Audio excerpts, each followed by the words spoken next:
মাধ্যমিকে ৮ নম্বরের একটি প্রশ্ন কমন পাবেই।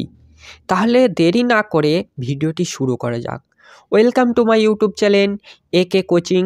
মাধ্যমিক হিস্টোরি লাস্ট মিনিট সাজেশন 2025।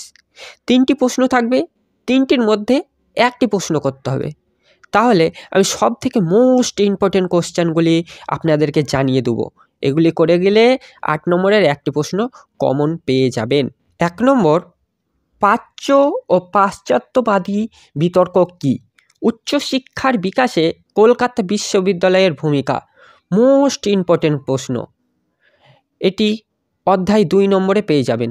2 নম্বর, বিদ্যাসাগর বিধবা বিবাহ আন্দোলন সম্পর্কে আলোচনা করো। এটি অধ্যায় 2 নম্বরে পেয়ে যাবেন। তারপরে 3 নম্বর হলো নীল বিদ্রোহের কারণ, গুরুত্ব ও বৈশিষ্ট্য এবং ফলাফল আলোচনা করো। এটিও আপনি 3 নম্বর অধ্যায়ে পেয়ে যাবেন। বন্ধুরা, এখানে যতগুলো আমি প্রশ্ন বলবো প্রতিটাই ইম্পর্টেন্ট, কিন্তু তার মধ্যে মোস্ট ইম্পর্টেন্ট প্রশ্ন আমি শেষে বলে দেবো। তাই 4 নম্বর, মহাবিদ্রোহের 1857 খ্রিস্টাব্দের চরিত্র ও প্রকৃতি বিশ্লেষণ করো। খুব ইম্পর্টেন্ট প্রশ্ন। 5 নম্বর, বাংলায় কারিগরি শিক্ষার বিকাশ সম্বন্ধে আলোচনা করো। এটি অধ্যায় 5-এ পেয়ে যাবেন। তারপরে 6 নম্বর, সশস্ত্র বিপ্লবী আন্দোলনে নারীদের এবং ছাত্রদের ভূমিকা আলোচনা করো। এটি অধ্যায় 7-এ পেয়ে যাবেন। তারপরে বঙ্গভঙ্গ বিরোধী আন্দোলনে নারী সমাজ এর ভূমিকা, এটি অধ্যায় 7-এ পেয়ে যাবেন।